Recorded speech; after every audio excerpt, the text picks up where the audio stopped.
কুরবানির পশুর গোশত 3 ভাগ করা যাবে না এ কথা আমরা বলছি না, তবে 3 ভাগ করতে হবে এরকম কোন সহিহ হাদিস রাসূল সাল্লাল্লাহু আলাইহি ওয়াসাল্লামের পক্ষ থেকে আমরা অবগত।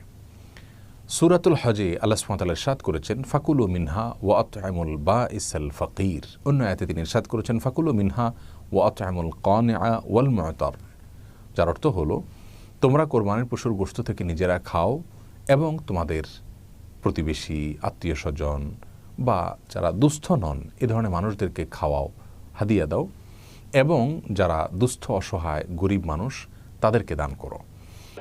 4 গরুর রান 4 ভাগ হয়, একটা বিয়াই বাড়ি, একটা শ্বশুর বাড়ি, একটা জামাই বাড়ি।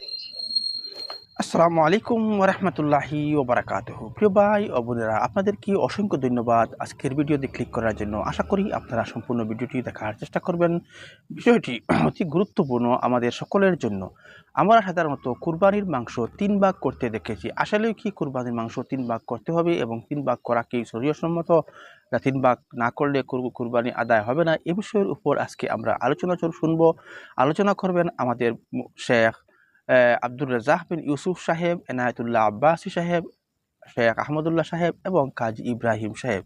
এই বিষয়টি নিয়ে আজকে আমরা মীমাংসায় যাওয়ার চেষ্টা করব। প্রথমে আমরা দেখব আব্দুর রাজ্জাক বিন ইউসুফ সাহেব এই বিষয়টি নিয়ে কি বলতেছেন। আসুন আমরা আব্দুর রাজ্জাক বিন ইউসুফ সাহেবের বক্তব্যটা একটু শুনে আসি। আসসালামু আলাইকুম, আলহামদুলিল্লাহ ওয়াহদা ওয়াসসালাতু ওয়াসসালামু আলা মান লা নাবিয়্যা বাদা। সম্মানিত দর্শক মণ্ডলী, একটি গুরুত্বপূর্ণ জিজ্ঞাসা, কুরবানির গোশত কয় ভাগে ভাগ করতে হবে?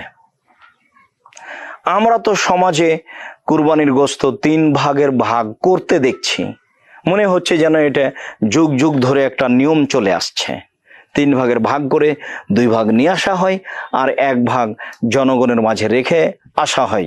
গ্রামের মোড়ল মাতাব্বর যিনি, তিনি সময়ের উপরে জনগণের মাঝে মাথা পিছু ভাগ করে দেন, বা যারা কুরবানি দেয়নি তাদের মাঝে ভাগ করে দেন। সম্মানিত দর্শক মণ্ডলী, কুরবানির পশুর গোশত 3 ভাগ করা যাবে না এ কথা আমরা বলছি না, তবে 3 ভাগ করতে হবে এরকম কোন সহিহ হাদিস রাসূল সাল্লাল্লাহু আলাইহি ওয়াসাল্লামের পক্ষ থেকে আমরা অবগত নই। কিছু আসার পাওয়া যায় 3 ভাগের মর্মে আমরা বলতে পারি যে মানুষ 3 ভাগ করতে পারে, কিন্তু কুরবানির গোশত 3 ভাগ করতে হবে এ কথা ঠিক নয়। সম্মানিত দর্শক মণ্ডলী, কুরবানির গোশত 3 ভাগ করতে হবে এই আদেশ আল্লাহর রাসূল করেননি। তিনি যে বলেছেন যে তোমরা কুরবানির গোশত খাও, দুস্থ গরিবকে খাওয়াও এবং জমা করে রাখো। অত্র হাদিসে 3টি কথা রয়েছে, একটি জমা করে রাখা, একটি নিজে খাওয়া, আর একটি দুস্থ গরিবের মাঝে বন্টন করে দাও। মর্মেই হয়তো মানুষ বুঝেছে যে কুরবানির গোশত 3 ভাগ করতে হবে, তা ঠিক নয়। অবশ্য কিছু আসার থেকে বোঝা যায় কুরবানির গোশত 3 ভাগ করার ব্যাপারে। সম্মানিত দর্শক মণ্ডলী, কুরবানির গোশত 3 ভাগ করতে রাসূল সাল্লাল্লাহু আলাইহি ওয়াসাল্লাম বলেননি, নিজেও করেননি। 3 ভাগ করলে গুনাহ হবে এ কথাও নয়। কুরবানির গোশত খুব দামি গোশত, মানুষ দিবে রাখবে এ কথাই ঠিক। যদি 3 ভাগ করেই বা, তাহলে 1 ভাগ যেটা জনগণের মাঝে রেখে এসেছে সেটা আপোষে বন্টন করবে না, না করাই ভালো। গরিব মানুষ বেশি পাক, তাতে কি আছে, মানুষ বেশি পাবে, এটাই ঠিক। একদা আমার চাচা বলছিলেন, আব্দুর রাজ্জাক, তুমি যেভাবে বলছো যে যেটা ভাগ রেখা আসা হয়েছে সেটার মাথা পিছু বন্টন করতে হবে না, তাহলে যারা কুরবানি করেনি তারাই তো বেশি গোশত পাবে। তা আমি বললাম যে এটা আর চিন্তার কি আছে, এটা তো তাহলে একটা হিংসা প্রকাশ হয়ে গেল। যারা কুরবানি করেনি তারা যদি বেশি গোশত পায় ভালো, গরিব মানুষ অনেক সময় গোশত খেতে পারে না, এখন একটা সুযোগ এসেছে, তারাই জমা রেখে কয়েকদিন খাবে, ভালো তো। সম্মানিত দর্শক মণ্ডলী, আপনারা 3 ভাগ করতে পারেন, তবে করতে হবে এর কোনো প্রমাণ নেই। আমরা মনে করি যে দিবেন আর জমা রাখবেন, দুস্থ গরিবকে একটা পরিমাণ মতো দিয়ে দেন আর একটা পরিমাণ মতো রাখেন, এটাই ভালো হবে। যা করে নেব সহিহ হাদিস দ্বারা প্রমাণিত হয়। আল্লাহ তাআলা বলেন, কুলু ওয়াতিমুল বাঈসাল ফাকির, তোমরা নিজেরা খাও আর দুস্থ গরিবকে খাওয়াও। আর রাসূল সাল্লাল্লাহু আলাইহি ওয়াসাল্লাম বলেন, তোমরা নিজেরা খাও, দুস্থ গরিবকে খাওয়াও আর জমা করে রাখো। বুখারী মুসলিম। আল্লাহু আ'লাম বিস-সাওয়াব ওয়া সাল্লাল্লাহু আলান নবী। তো বন্ধুগণ, আমরা এখানে দেখলাম শেখ আব্দুর রাজ্জাক বিন ইউসুফ সাহেবের বক্তব্য। উনি বলতেছেন যে 3 ভাগ করতে হবেই, এ বিষয়ে কোনো হাদিস খুঁজে পাওয়া যায় নাই, এবং 3 ভাগ না করলে যে কুরবানি আদায় হবে না এ বিষয়টা নয়। তবে 3 ভাগ তবে গরিব মিসকিনকে দেওয়া এবং নিজেও খাওয়া। কুরবানির মাংস যেহেতু একটি দামি মাংস, সেই হিসাবে নিজে খাওয়া এবং গরিব মিসকিনকেও বন্টন করে দেওয়া অতি উত্তম কাজ। এই বিষয়টা উনি উল্লেখ করার চেষ্টা করেছেন। বন্ধুগণ, আসুন এবার আমরা শোনার চেষ্টা করব এই বিষয়টি নিয়ে শেখ আহমদুল্লাহ সাহেব কি বলেন। আসুন আমরা শেখ আহমদুল্লাহ সাহেবের মুখ থেকে বিষয়টা একটু জানার এবং বোঝার চেষ্টা করি। আজ আমরা আলোচনা করব কোরবানির পশুর গোশত কিভাবে বন্টন করতে হবে, কয় ভাগে ভাগ করতে হবে সে বিষয়ে। সূরাতুল হজে আল্লাহ সুবহানাহু ওয়া তাআলা ইরশাদ করেছেন ফাকুলু মিনহা ওয়া আত'আমুল বাঈসাল ফাকির। অন্য আয়াতে তিনি ইরশাদ করেছেন ফাকুলু মিনহা ওয়া আত'আমুল কানিআ ওয়াল মু'তার, যার অর্থ হলো তোমরা কোরবানির পশুর গোশত থেকে নিজেরা খাও এবং তোমাদের প্রতিবেশী, আত্মীয় স্বজন বা যারা দুস্থ নন এ ধরনের মানুষদেরকে খাওয়াও, হাদিয়া দাও, এবং যারা দুস্থ, অসহায়, গরিব মানুষ তাদেরকে দান করো। এই আয়াত থেকে তিনটি ভাগ করার ব্যাপারে একটি নির্দেশনা পাওয়া যায়, ইঙ্গিত পাওয়া যায়। সেজন্য বেশিরভাগ উলামায়ে কেরাম বলেছেন কোরবানির পশুর গোশতকে 3 ভাগে ভাগ করা মুস্তাহাব এবং উত্তম। যারা এক ভাগ নিজের জন্য রাখবেন, আরেক ভাগ প্রতিবেশী, বন্ধুবান্ধব, আত্মীয় স্বজন তাদেরকে খাওয়াবেন, আরেক ভাগ গরিব এবং অভাবী মানুষদেরকে দিবেন। কেউ যদি 3 ভাগ পুঙ্খানুপুঙ্খরূপে না করতে পারেন, নিজের ভাগে একটু বেশি রয়ে গেল, দানটা একটু কম করলেন, তাহলে সেক্ষেত্রে কোনো প্রকার সমস্যা নেই, এর জন্য চিন্তিত হওয়ার কোনো কারণ নেই। কারণ পুঙ্খানুপুঙ্খরূপে 3 ভাগে ভাগ করাটা কোনো আবশ্যক বিষয় নয়।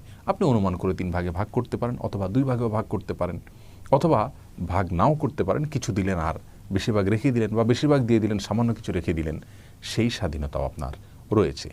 যার কারণে কয় ভাগে ভাগ করব সেটা পুঙ্খানুপুঙ্খরূপে হলো কি না সে বিষয়গুলো নিয়ে আমাদের দুশ্চিন্তা করবার। তো বন্ধুগণ, আমরা এতক্ষণ দেখলাম শেখ আহমদুল্লাহ সাহেবের বক্তব্য যে কোরবানির মাংস 3 ভাগ করার প্রয়োজনীয়তা রয়েছে কিনা, 3 ভাগ না করলে কোরবানি হবে কিনা, এই বিষয়ের উপর উনি আলোচনা করলেন। বন্ধুগণ, আসুন এবার আমরা কাজী ইব্রাহিম সাহেবের বক্তব্যটা একটু শুনে আসি, উনি কি বলতেছেন এই বিষয়টা নিয়ে। আব্দুর রহমান প্রশ্ন করেছেন, কেউ যদি কোরবানির গোশত 3 ভাগ না করে সম্পূর্ণ গোশত যদি নিজেই খেয়ে নেয় তাহলে তার কোরবানি হবে কি? হ্যাঁ, অবশ্যই হবে। সে একটা মুস্তাহাব কাজ করলো না। হ্যাঁ, এই কোরবানির দ্বারা তার কোনো সওয়াব হবে কি? সওয়াবও হবে, সব হবে। কারণ নিজে খাওয়া তো একটা সাদাকা, সওয়াবের কাজ। ইসলামে তো যে নিজে খায়, এমন নিজের স্ত্রীকে খাওয়ায়, হাত্তা লোকমাতা তার ফাউহা ফি ইমরাতিক, যে লোকমা তুমি তোমার স্ত্রীর মুখে তুলে দিলা, এটাও একটা সাদাকা। নাফাকাত রাজুল ইয়াহতাসিবুহা সাদাকা, ব্যক্তি যাই ব্যয় করে যেখানে সে সওয়াবের আশা করে, নিজে খাওয়া এটাও একটা সাদাকা। ইবদা বিমান তাউল, ইবদা বিনাফসিক, মানে নিজে খাও, নিজের পোষ্যবর্গ যারা তাদেরকে খাওয়াও, এটা তো প্রথম ব্যয়। এখানে অবশ্যই সাদাকার সওয়াব আপনি পাবেন। পুরো কোরবানির গোশত আপনি খেয়ে ফেললেও সওয়াব পাবেন, আপনার তো গুনাহ হচ্ছে না, কারণ এখানে দেয়া তো ফরজ না। তবে এটা এক ধরনের বখিলি, কৃপণতা। সেই জন্য সাধারণত কোরবানি যারা করে তারা এইভাবে করে না, এই সুন্নতি অবশ্যই পালন করে, নিজেও খায়, আরেকজনকে খাওয়ায়। তো বন্ধুগণ, আমরা এখানে দেখলাম কাজী ইব্রাহিম সাহেবের বক্তব্য। উনি বলতেছেন নিজে খাওয়া এবং পরিবার পরিজনকে খাওয়ানো এটাও একটা সাদাকা, এবং কুরবানির মাংস দিন কেউ নিজে সব খেয়েও ফেলে তাহলে কোনো গুনাহ হবে না। তবে এটা কৃপণতা। অধিকে যারা কুরবানি করে তার প্রত্যেকে যাতে কুরবানির মাংস গরিবদের মধ্যেও বন্টন করার চেষ্টা করে। বন্ধুগণ, আসুন এবার আমরা দেখার চেষ্টা করব ডক্টর এনায়েতুল্লাহ আব্বাস সাহেব এই বিষয়টা নিয়ে কি বলতেছেন। আসুন আমরা এনায়েতুল্লাহ আব্বাস সাহেবের মুখে একটু শুনে আসি। আপনাদের একটা সমস্যা যে আপনারা কোরবানি করার সময় ইখলাসের অভাব থাকে, সহি নিয়তটা থাকে না আপনাদের। আপনারা কার চেয়ে বড় গরুকে কোরবানি দিবেন এই একটা কম্পিটিশন করেন, ঠিক কিনা? বড় গরু কিনার টাকা নাই, সমিতিতে যে সুদে টাকা নিয়ে বড় গরু কিনে কোরবানি হবে?